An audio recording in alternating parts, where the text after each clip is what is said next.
Hello everyone. आपण previous व्हिडिओजमध्ये 6.2 practice सेटच्या अगोदर जे काही सॉल्व एक्झाम्पल्स गिवन होते ते पूर्ण सॉल्व केले आहेत. आता आपण फायनली प्रॅक्टिस सेट 6.2ला सुरुवात करूया. फर्स्ट क्वेश्चन बघा आपल्याला काय गिवन आहे 6.2 मध्ये. A person is standing at a distance of 80 meter from a church looking at its top. An angle of elevation is of 45 degree. Find height of the church. आता बघा या फिगरवरून आपण question समजून घेऊ. सपोज करा की ए बी काय आहे, चर्च आहे. ठीक आहे, A B is a church, X is a height of church.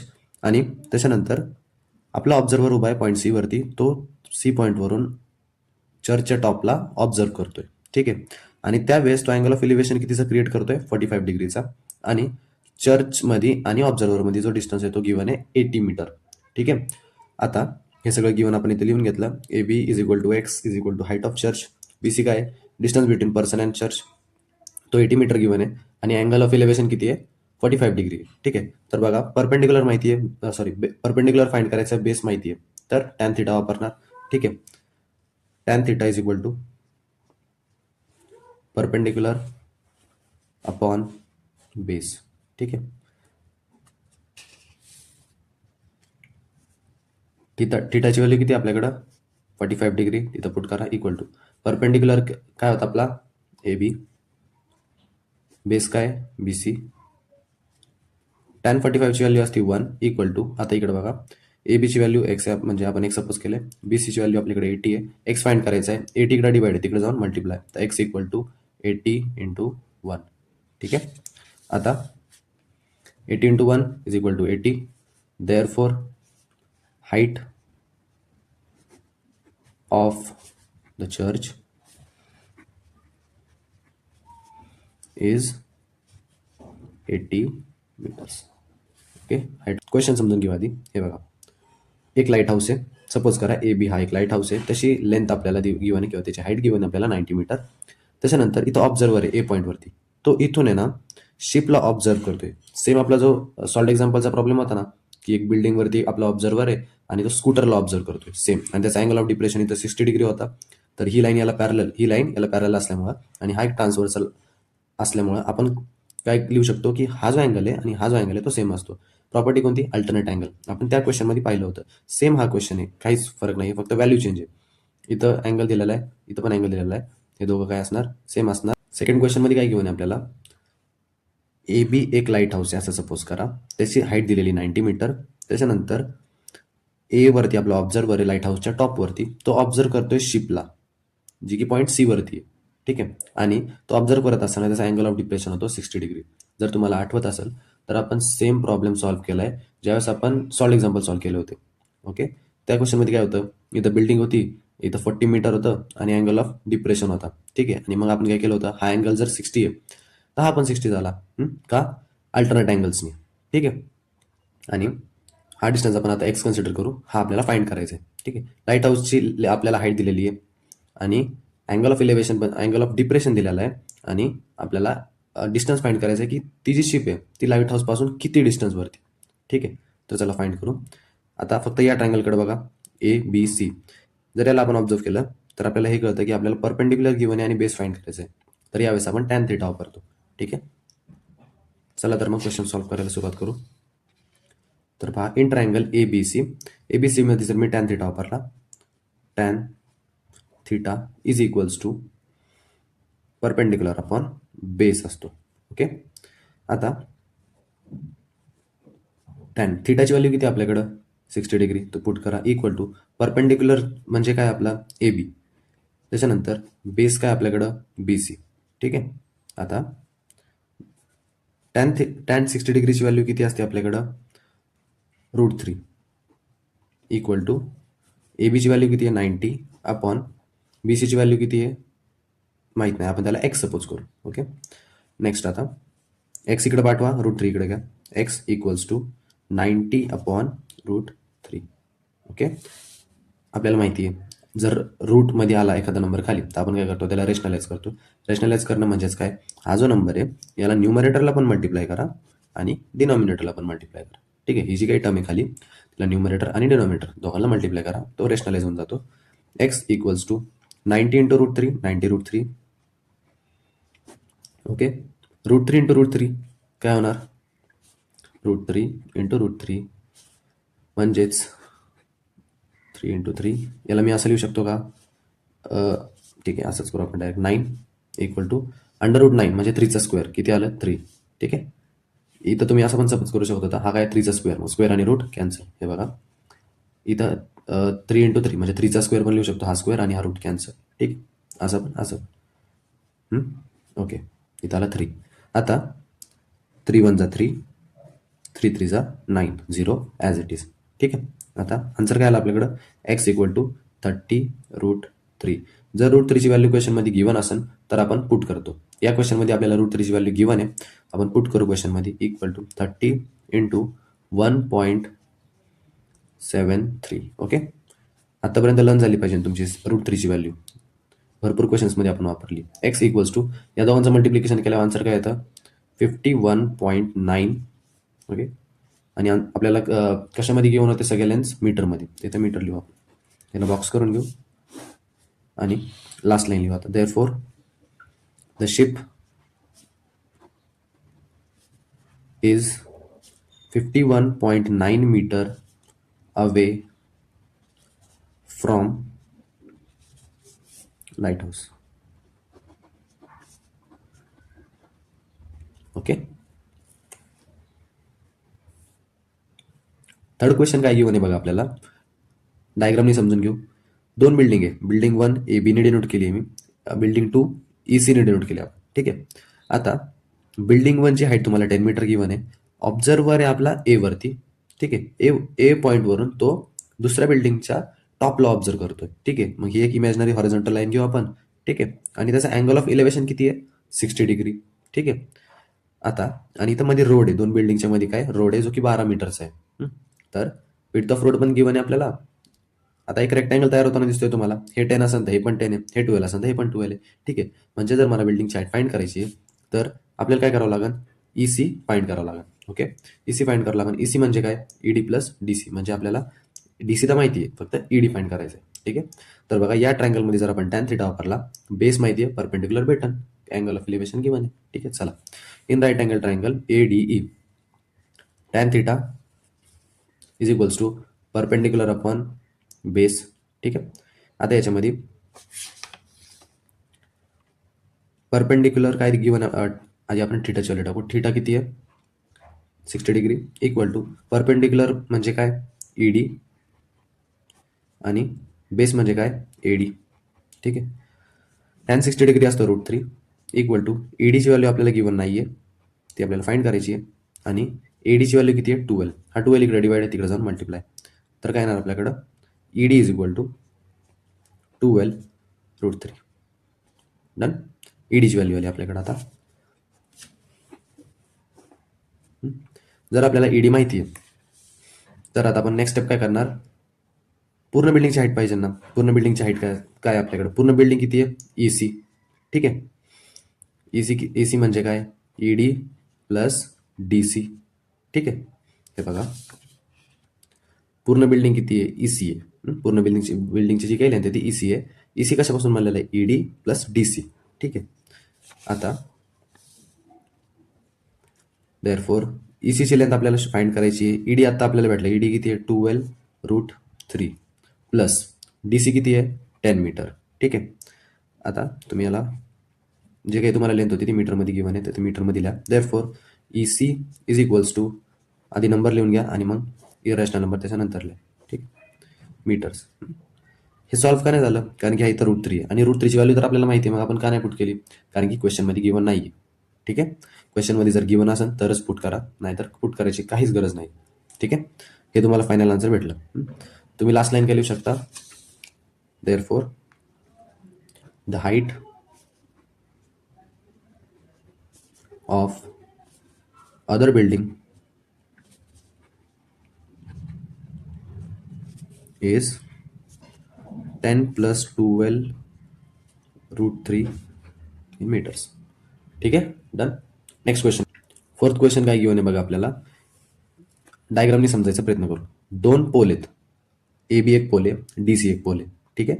आणि जो स्मॉलर पोल आहे त्याची हाईट आपल्याला गिवन आहे 7 मीटर. आणि जो फर्स्ट पोल आहे त्याची हाईट गिवन आहे 18 मीटर. ठीक आहे, हा 18 मीटरचा झाला, हा 7 मीटरचा झाला. आणि एक वायर आहे ना, टाय केली आहे दोघांच्या टॉपला, फास्टन केली आहे दोघांच्या टॉपला. म्हणजे काय, वायर बांधलं तर इथे एक वायर, एक पॉईंट इथं बांधला, एक पॉईंट इथं बांधला. ठीक आहे, आणि ती वायर कितीची आहे, 22 मीटरची आहे. तर आता या क्वेश्चनमध्ये आपल्याला थीटा फाइंड करायचं आहे. क्वेश्चन कळाला. आता आपण त्याच्यामध्ये सिम्प्लिफिकेशन काय करणार, इथून एक आपण जर इमॅजिनरी लाईन ड्रॉ केली ईडीला. ठीक आहे, तर हा 7 असेल तर हा पण 7, रेक्टँगल दिसतोय ना, हा 7 आहे तर हा पण 7. ठीक आहे, हा जर 7 मीटर असेल, हा जर 7 मीटर असेल, पूर्ण जो काही पोल आहे आपला तो 18 मीटरचा आहे. त्याच्यामधून हा जर डिस्टन्स 7 मीटरचा असेल तर उरलेला किती, 11. बघा, 11 आणि 7 किती होतात, 18 झाले.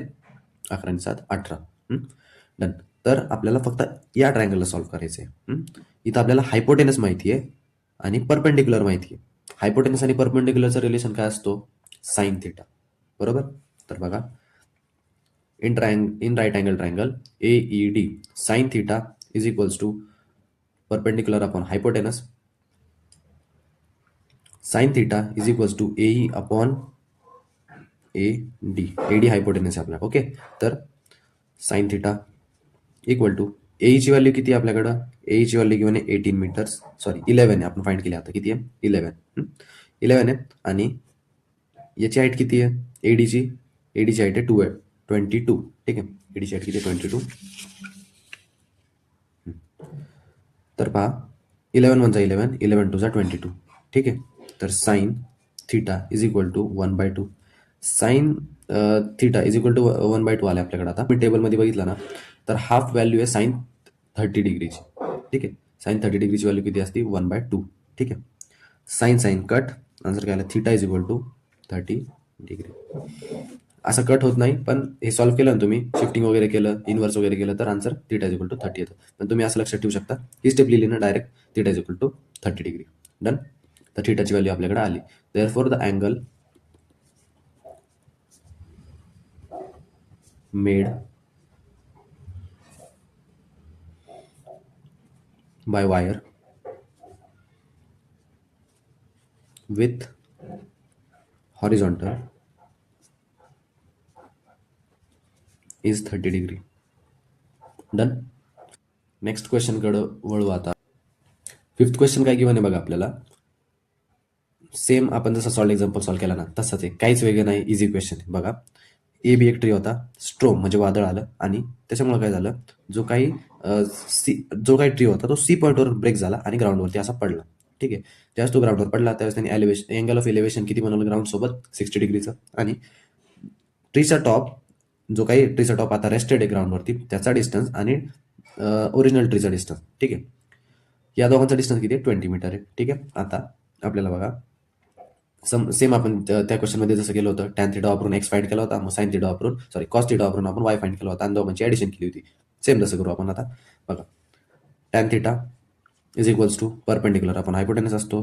तर या केसमध्ये थिटा किती घेऊन आहे, 60 डिग्री. इथं थिटा पुट करून घ्या, इक्वल टू परपेंडिक्युलर किती घेऊन आहे, आपला सी बी ए परपेंडिक्युलर, आणि त्याच्यानंतर सॉरी इथं बेस आहे आपला. ठीक आहे, बेस किती घेऊन आहे, बी डी, त्यांची व्हॅल्यू पुट करू आता. टॅन 60 डिग्री असतो √3 इक्वल टू सी बीची व्हॅल्यू काय माहीत नाही, तर एक्स कन्सिडर करू. त्याच्यानंतर बी डीची व्हॅल्यू काय, तर 20 मीटर आहे. डन. आता नेक्स्ट स्टेप्स काय करायचं, एक्सची व्हॅल्यू फाइंड करून घ्या, याला तिकडे पाठवा.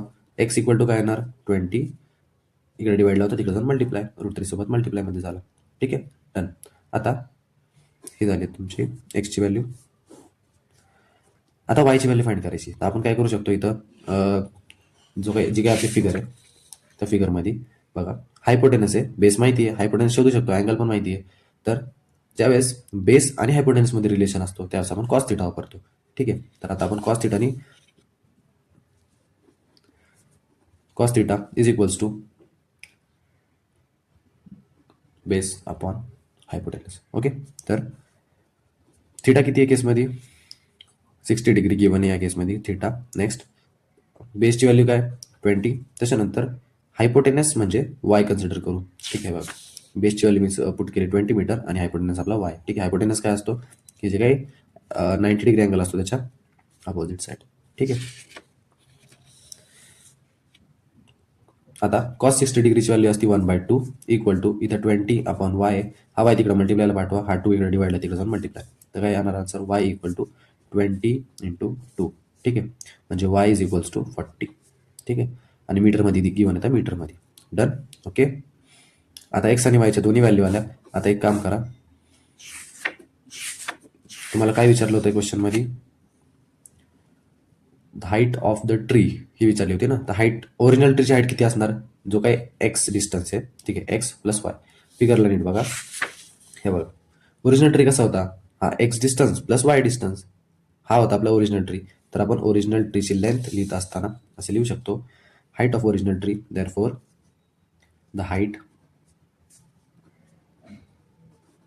ऑफ ओरिजिनल ट्री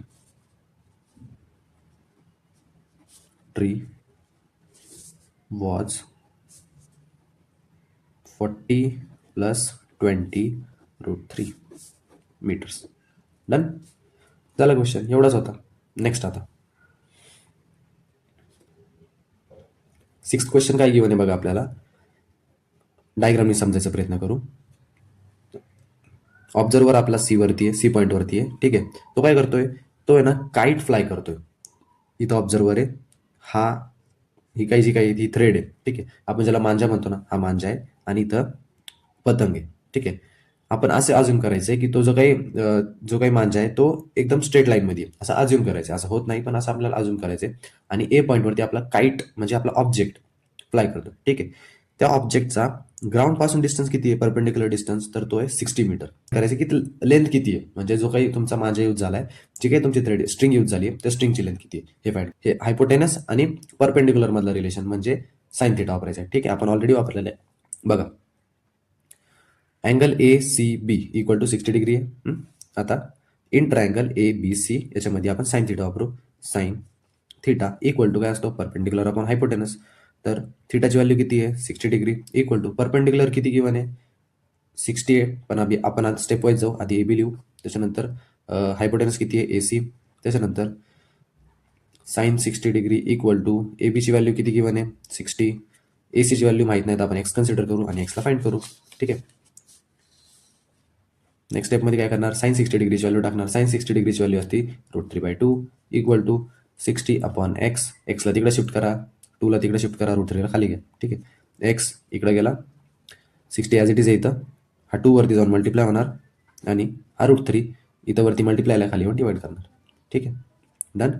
आता एक्स इक्वल टू काय येणार आपल्याकडं, याला आपण काय करू, रेशनलाइज करून घेऊ. याला असंच ठेवा, 60 इंटू 2 ॲज इट इज ठेवा, आणि याला रेशनलाइज करून घ्या आधी.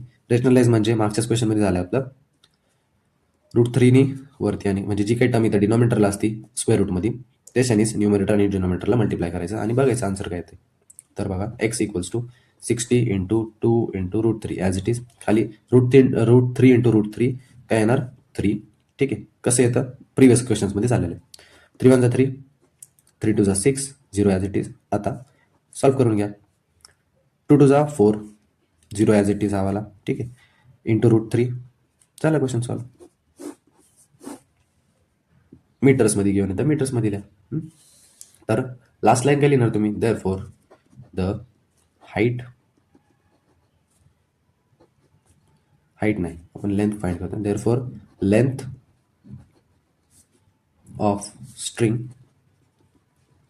इज किती, 40√3 मीटर्स. क्वेश्चनमध्ये √3ची व्हॅल्यू जी काही ती मेन्शन्ड आहे, तर जर मेन्शन असेल तर आपण काय करणार, √3च्या जागी 1.73 लिहिणार. जर तुम्ही ते लिहिलं म्हणजे हे बघा, याच्या पुढची स्टेप काय लिहिणार तुम्ही, याच्या पुढची एक स्टेप राहिली आपली, 40 इंटू 1.73 गिवन आहे √3ची व्हॅल्यू. हे जर पुट केलं तर आन्सर काय येतं, तुमचं फायनल आन्सर 69.20 मीटर्स. ठीक आहे, मग इथं तुम्ही काय लिहिणार, 69. हे न लिहिता तुम्ही काय लिहिणार, 69.20 मीटर्स. ठीक आहे, बघा क्वेश्चनमध्ये √3ची व्हॅल्यू गिवन होती, म्हणून पुट केली आणि सॉल्व्ह केलं, तर मल्टिप्लिकेशन केल्यावरती हे आन्सर येतं, आणि आता हे वाले. ठीक आहे, अशा प्रकारे आपण 6.2 कंप्लीट केलाय. 6.2 तुम्हाला कळालं असं ना, आता सॉल्व्ड एक्झाम्पल्स किती इम्पॉर्टंट होते 6.2 साठी. ऑलमोस्ट सगळे क्वेश्चन सॉल्व्ड एक्झाम्पल सारखे होते 6.2चे. आता आपण प्रॉब्लेम सेट कव्हर करणार आहे नेक्स्ट लेक्चरमध्ये.